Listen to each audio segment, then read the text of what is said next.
How's it going, folks? Stu here. I had a beer. I should have sorted this out before I started recording. Is this smart, Stu? Where's my beer gone? Shouting out to it like it's going to hop out to me. Here I am. Back, mate. Where have you gone? Where did you get off to? Beverage back. Beverage in hand, guys. Don't worry. You can calm down. How's it going, folks? You good? All of that just so I could do that. Welcome to another last month on Letterboxd, where I go through everything I watched in the last month on Letterboxd. Self-explanatory. It's in the title. I did one last month for May. You guys seem to really dig that, so I thought, hey, do another one. We'll do it every month, why don't we? And we just so happen to find ourselves at the end of another month, that month being June. And can I just say, where did it go? Another fairly stacked month on Letterboxd for me, which we're going to go through, aren't we? It's why you're here. Should we get on with it? Let's pull that bad boy up. Saying it like I'm on some kind of TV show or something. Like I've got anyone but me pulling it up. It's here on the screen in front of me. Carry on, Stu. Here it is, June, in all its glory. Never quite sure exactly what to say at this point, because it's just a bunch of stars and film titles. Are you excited? God knows I am. Started off with Burnham's Inside, didn't I? Let's have a go through to that one. I mean, fuck.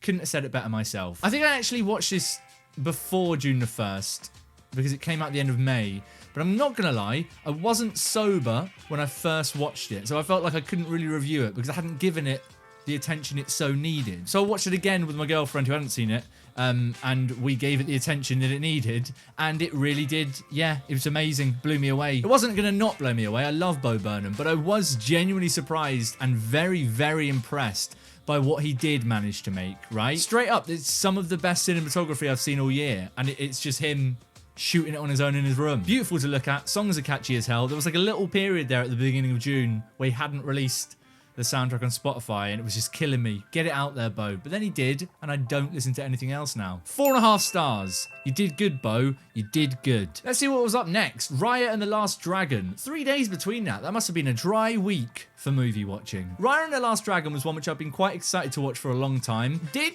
disappoint me though.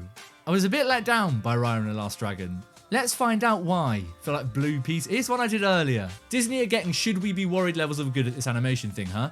Yes. Of all the things you can say about Raya and the Last Dragon, you cannot say that the animation isn't just insane. Unfortunately, there was always something kind of holding me back from loving this like I wanted to.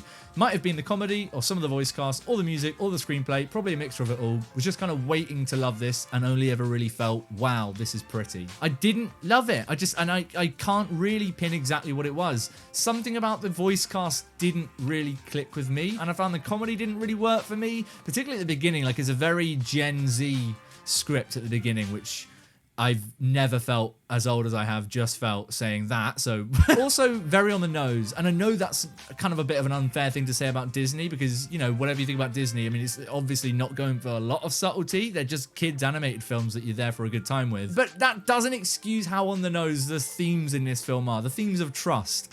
Every character, every other line will be like, hey, you know, you should probably trust someone. And then in the last act, they're like, wow. It's all been about trust. Who saw that coming? Everyone did. Everyone fucking did. 3 stars. But the next one I watched was Outsiders, which I caught on Mubi. But I'd never seen this one, and it had like a couple of days left on Mubi, and I was like, you know what? Tonight's the night. I'm gonna sit down and watch it. And it was weird. Very weird. My main takeaway from The Outsiders was just look at all of these actors being very young, because that's how aging works. But it didn't really click for me as a film. And I don't want to say like it's because it's dated, because obviously it's dated. It's from what, 40 years ago. Here I just sort of think the story doesn't really land, and there's so many story beats that just feel, I don't know what it is. It's like jarring, something weird about them. But I think my main appeal was just like, yeah, these actors are young, and that does wear off after a while. If I'd seen this growing up, I for sure would have loved it. Unfortunately, I saw it now and I did not love it. Nice and succinct, Stu. That's a good little review. 2.5 stars. Bang in the middle, that one. I kind of forgot about it, to be honest. Bonus note, always just, yeah, Francis Ford Coppola is just, his filmography is weird, isn't it? It's all over the place. Next up was another film I caught on Mubi, which I had no idea about. And I saw the picture up on the top of Mubi and I thought, those are 2 actresses I love. I'm gonna watch this. That film was Love Song, which stars Jenna Malone and Riley Keough. Every time I watch Riley Keough in a film, I'm just reminded of how much I love her. She's amazing. Everything she does, I just love. And this one was just great. Really, really love Love Song, especially knowing nothing about it going into it. I'm such a sucker for these really sort of quiet films, which are basically just 2 people that clearly like each other and they just sort of look at each other and you're like, they like each other. The end. It's obviously more than that. It's not just them looking at each other. Although I would watch that. Probably rate that quite highly, to be honest. So incredibly my shit. Absolutely here for Jenna Malone and Riley Keough glancing suggestively at each other for 80 minutes. Christ. I highly recommend it if you like sort of quiet, very Sundancey indie films about a romance that may or may not work. 4 stars. Good little watch, that one. Let's go back to the old diary and see what came up next. Shiver, baby. I've actually done a full review on that, so I don't need to say much. You can, there'll be a pop-up or there'll be a link in the description below. Click whatever one you want and see what I actually said about this film. But I will say it was every bit as enjoyable as I'd hoped, hearing a lot of good things about it from film festivals over the last year. Yeah, it was great. I actually went and saw it at its only film screening in the UK. For one night it was showing, I think, before it went on Mubi. A few days later, and I was like, no, you know what, I'm gonna see it in a cinema, I'm gonna do it. I went on my own, sat with a pint in hand. Great little film, a super accomplished, tight, funny, claustrophobic debut, exclamation mark, which is when you know I really do mean it. 4 stars, another solid one. Look at this, we're in a good roll with June at this point. Nothing could possibly shake this great run of films, except maybe, I don't know, The Conjuring 3, which was the next film I saw on the 12th of June. I say that as if I really hated it. I didn't really hate The Conjuring. The Devil Made Me Do It. I don't want to call it by its long. The Conjuring 3 is what it is. But it was a weird time, this. Although I will say, the first like horror film I'd seen back in the cinema for a long time, which was great. Just so, all it needed to do was just be loud and remotely tense, and I was having a good time. One of these stars is for John Noble, our king. It is. Honestly, this film is all right, okay? Bordering on just not being that good for the majority of it. But every time John Noble was on screen, it was like a switch was flicked and I was just immediately way more engrossed. He creeped the ever-living fuck out of me in this film. I think it's his eyes, very piercing eyes. 3 stars on that one. And as I said, one of those is for John Noble. I don't care who knows it. Next up was I See You, which has been on my Netflix watch list for so very long and was never getting watched. And we kicked back one evening and we just thought, you know what? I'm going to watch it. And we did.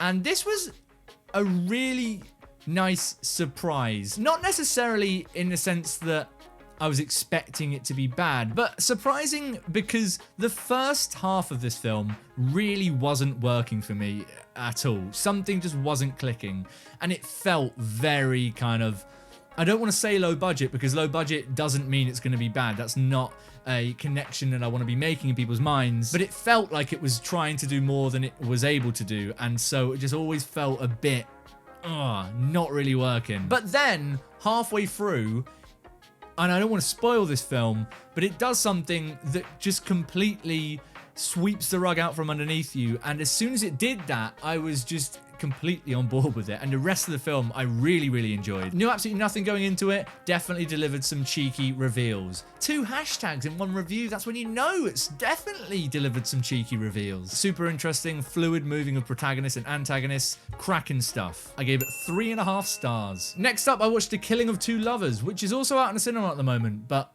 I decided to watch it at home because I was, I guess, lazy on that day, whatever day that was. It's like a low budget, one location character drama that's shot in a very specific and particular ratio. Cinematography is good. It's got a very cold feel to it. I should be my shit, and I think that's maybe why I let it off for some of the things which I was aware I wasn't enjoying as much about it whilst watching it. But as I said here, it doesn't really say or do much of anything too fresh, but it does deliver it with a lot of expertise. I gave it 3.5 stars, which, thinking about it, was maybe a little bit generous.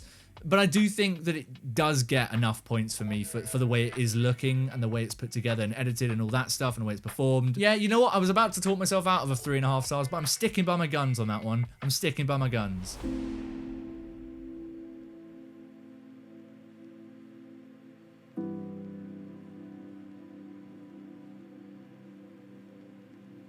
Next, we watched Luca, which is another film I've done a full review on, so I don't need to say a huge amount here. You can go and watch the review for that. Up there, down there, wherever you want to go. As I said here, someone tell Cloud with a Chance of Meatballs we have a new adult beats kids up aggressively scene contender. If you don't know what I'm referencing there, in Cloudy with a Chance of Meatballs, there's that scene where he starts throwing snowballs at the kid. He starts a snowball fight with all the kids, and he's just fucking pummeling these kids with snowballs, and it is still one of the funniest things I've seen in an animated film ever. There's a bit like that in this, which I just did not see coming. Really tickled me to no end. 3.5 stars. Probably going to go up, actually, on future rewatches. I could see it becoming a nice repeat viewing watch kind of thing. Definitely on my long list of hangover films from here on out. I think it will raise my spirits when I need it. Talking of hangover films, that was a heavy weekend.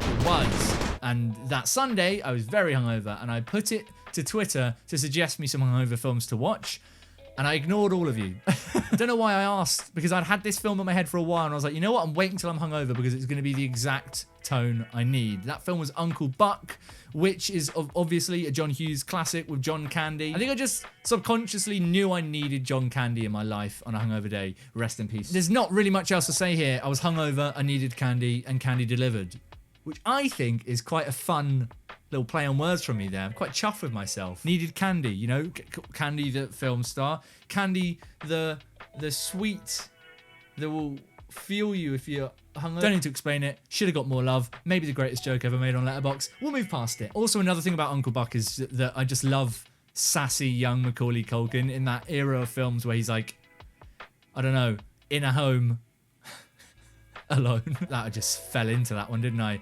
You know what I mean, though? He's in the same kind of house. He always is for some reason. And for whatever reason, they just were like, we'll write all characters around Macaulay Culkin to really just fucking rail on him, just hate him. In Home Alone, it was just everyone else in the family. In Uncle Buck, it's his sisters, just like, hey, fuck you. And he always comes back with the goods. Got a lot of time for sassy young Macaulay Culkin in films. Got a lot of time for him. 3.5 stars. But on the same day, on the 20th of June, I apparently thought another hungover idea was just to watch a thriller or something, which wouldn't be your usual go-to genre for hangover day films, I don't think. But The Clovehitch Killer was another one which I've been really, really looking forward to for a while, because I'd heard a lot of people saying it's a really good gem that not enough people have seen. So we watched it, and I've got to be honest, it disappointed me big time. It was silly. It was a silly film. It never really did what I wanted it to do with the premise, which is so solid, and it starts nice and solid. It does a good job of building quite a solid tone, a good atmosphere. It's got that nice sort of indie film charm to it. But as it went on, it took move after move after move, which just made me go, why did you do that? Why is that a choice you made creatively? It bugged me. Quite a lot of this borderline doesn't make any sense, and I won't spoil the ending, but characters make some insanely contradictory decisions, suck me out of the gripping moments. I also don't think it's saying or doing anything particularly interesting. It isn't. This film just sort of goes like, hey, this kid thinks his dad's a serial killer. And it doesn't go any deeper than that. It's begging to go deeper. I think the ending tries to as well, but it never really does. It never really does. 2.5 stars. But then on the 22nd of June, got back out to the cinema, didn't I? Yes, I did. When I saw In the Heights, which is the new, I mean, it's not the new Lin-Manuel Miranda musical. It was his first musical before Hamilton, but it's the newest production of what I'm confusing myself. Listen, I haven't done a full review on this one because I didn't react as well to this film as I think a lot of people did, but I also feel like I'm not the target audience of people that should really be appreciating it. So I don't know how much I really want to say, because no one really wants to sit and listen to a white guy sit and go off on a film like this. But it was just long, and it was messy, and I hadn't seen the musical on stage at all before, and it is undeniably sort of irresistibly happy. Like, you can't not get sucked into it. But it frustrated me in a lot of places. I didn't really like any of the relationships. I feel like every time it started to go somewhere with a relationship, it would be like, nope, let's just drop that character for about half an hour and we'll go see other shit. Also, I wanted more Benny, because that man's voice was oosh. Capital letters oosh. It was very much capital letters oosh. But again, he was one of those things where it's like, oh yeah, great, and then he just disappears for ages, and then would pop up for another number later down the line. Bugged me a lot of this film. It was like I was constantly tugging between really, really enjoying it and being like, why have you done this? 3 stars. But the rest of June became a bit of a dry spell, didn't it? Look at that. I only saw one more film after the 22nd of June. What was I doing? Nothing. Probably picking a film on Netflix. Am I right, guys? Am I fucking right? it's a problem. Make it easier, Netflix. Or I need to get more decisive. I know whose team I'm on. I finished a month off with Forgotten, which is a film I had no idea existed until about 10 minutes before we watched it. I won't say much about it because it's one of those films which has such a crazy plot that you just need to go in blind. Absolutely mental, with some truly astonishing suspension of disbelief. Characters do some crazy shit. I enjoyed it, but I can't lie, I spent the whole time wishing I was watching Park Chan-wook pull it off better. It felt like it was trying to do crazy, twisty, convoluted plots in the same way as someone like Park Chan-wook does, but not landing it. And it's very interesting watching something like that, knowing how that's been done better by other directors before. Watching it not land as well as it should do is just it's because you know it could. But I will say it was never not gripping, and it was just crazy in quite a good way overall, I think. But yeah, characters do some really dumb shit in this film. It sort of knows it, but it also, I'm not letting it off, right? 3 stars. How you like them apples, South Korea? And that's it. That's another month done. Looking at it overall, it didn't hit quite as many highs as May did. You know, May had some good shit in there. I mean, we had a run of some good shit in May. I promise you, next month, there will be great films. I'm just realising there's no possible way of me promising that unless I just watch films I already know are amazing, but that's no fun for anyone. We'll just cross our fingers. We'll just cross our fingers and hope that every film that comes out in July is insanity. But that's been my month on Letterboxd. I want to know what you guys have been watching. So drop your Letterboxd down below or go to the description and follow the shit out of me there. And then I can see what you've been watching, can't I? Alternatively, drop a comment below and let me know what some of your favourite or your least favourite watches were over June. And we'll have a little fun time down there. Not that kind of fun time, Jeremy. It's also, of course, the time for me to say, look, if you dug this, give it a like. Give me a subscribe. That sounds threatening. You better give me a fucking subscribe. Or I swear to God. I swear to fucking God, I'm gonna do nothing. And while you're down there as well, why not let me know some films you want me to watch over next month? And hey, next time we're sat up here going through my letterbox, you might see that film. And you might go, I suggested that film, so I get a point, a star, a sticker, nothing. I got nothing. What the fuck did I do it then?